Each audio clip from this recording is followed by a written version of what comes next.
এই দিন ছিল আমাদের প্রথম রেজিস্ট্রি ম্যারেজ অ্যানিভার্সারি। আচ্ছা, তোমরা তোমাদের বিশেষ দিনগুলো কিভাবে সেলিব্রেট করতে পছন্দ করো? বাড়ির সবার সাথে না একটু নিজেদের মতো একান্তে? আমার তো দুটোই ভালো লাগে। আজকের সেলিব্রেশনটা হচ্ছে একদম ঘরোয়া ভাবে। আমরা ঠিক এইভাবে ডেকোরেশনটা করেছি। আর যে ছবিটা ব্যাকগ্রাউন্ডে দেখছো ওটা আমাদের এনগেজমেন্টের দিনের। আমরা নিজেদের মতো বেশ সুন্দর সুন্দর কয়েকটা ছবি ভিডিও তোলার পর এবার বাড়ির সবাইকে ডাকবো, এখন কেক কাটবো।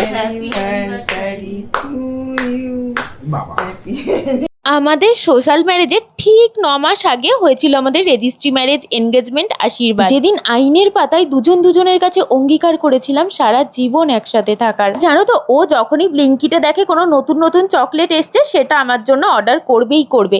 এই যে আমলের এই চকলেটটা প্রথমবার আমার জন্য এনে দিয়েছিল, সাথে দিয়েছিল এই এক গুচ্ছ গোলাপ। সবাইকে কেক দিয়ে বেশিরভাগটা তো নিজেরাই আমরা দায়িত্ব নিয়ে খেয়ে ফেলেছি, এখন এই চকলেটটা খাচ্ছি। সবশেষে দুজনে মিলে অনেকটা কোয়ালিটি টাইম কাটিয়েছি।